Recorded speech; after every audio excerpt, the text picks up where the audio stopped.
Did the rain start beating your friendship?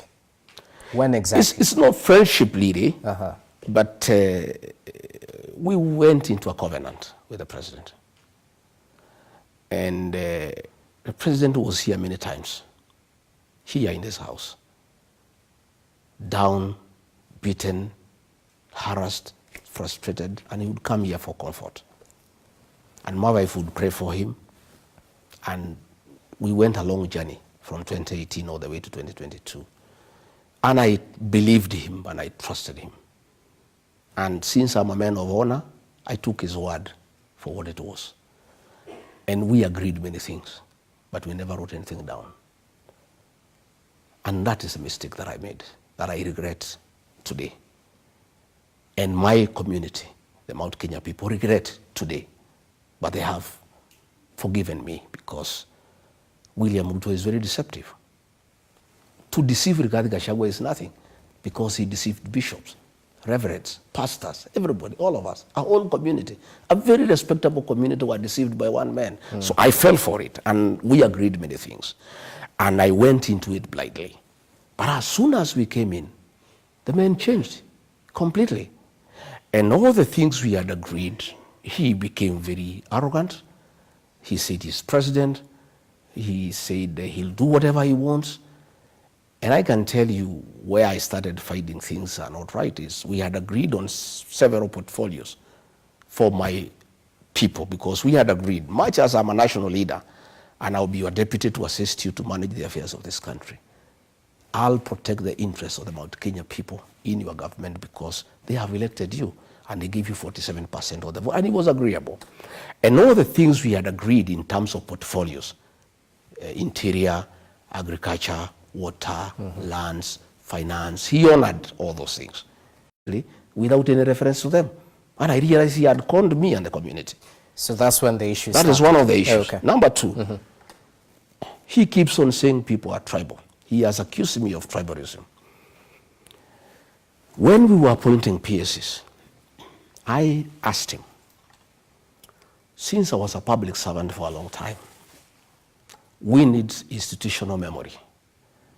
These PSs are civil servants. Much as they served Uhuru Kenyatta, they are career civil servants.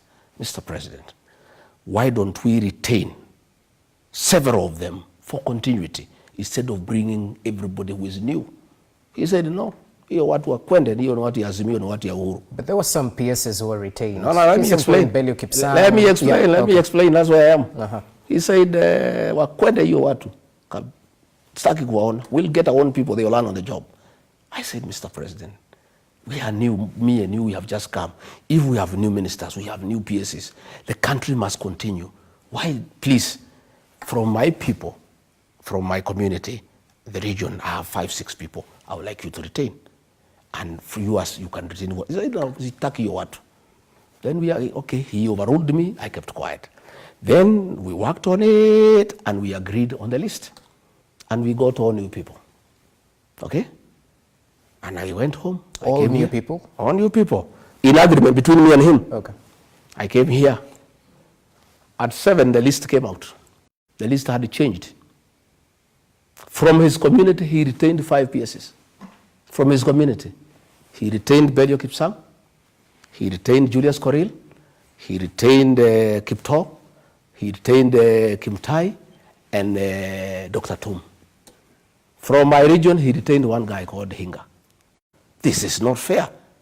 You have started shortchanging me right in the beginning of our government. He told me, wewe Regadi, wewe ni kumpafu sana. Kama you want to be the appointing authority, my friend, you run for president, you can appoint the PSs you want. This is my government. Now, ukwende, and he switched off the phone. That is, and when I hear him talking... That was in 2022. Yeah, 2022. That was the second month in government. So when I hear him talking about tribalism, that RUTO-GACHAGUA is tribal. When you look at the way he reappointed PSs from his community and chased away all the other PSs from all the other communities, except his own community. When you look at the appointment of CEOs in parastatus, there are more than 60 from his community. And he talks about tribalism. You know, I've heard him saying hatutaki ukabila. You know, hii Kenya ni yetu sisi wote. Sisi bwana hatutaki ukabila. Mnikubalie niunganishe wa Kenya wote. Hii Kenya ni yote sisi wote.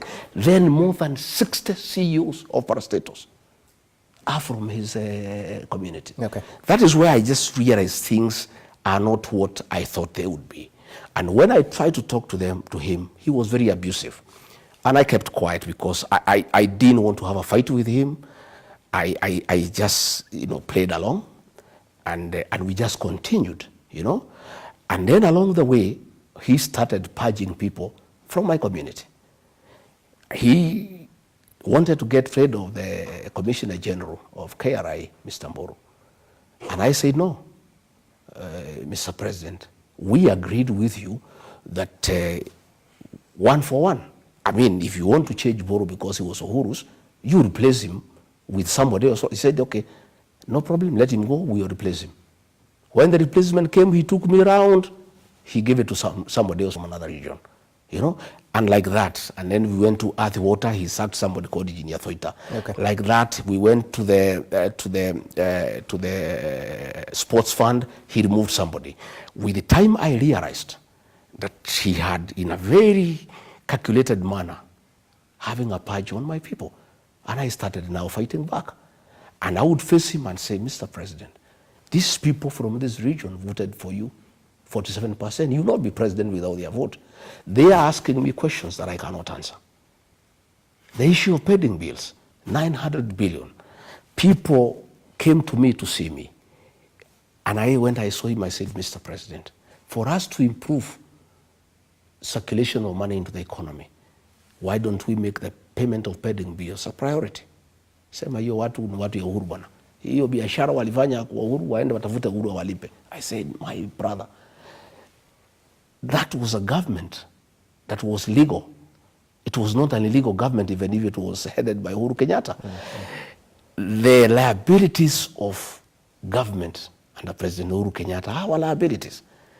Money that we have borrowed from foreigners, we are paying, even if it was borrowed Uhuru's time. Mm-hmm. Even this money that our people have worked on, he said, no, wacha tufanye mambo yetu bwana. And I just realized that the priority was to do new business, so that people can have their cut. They didn't want to pay money for old business because they were not part of it. You know, those are some of the issues that started giving us problem, and we went along. And thanks for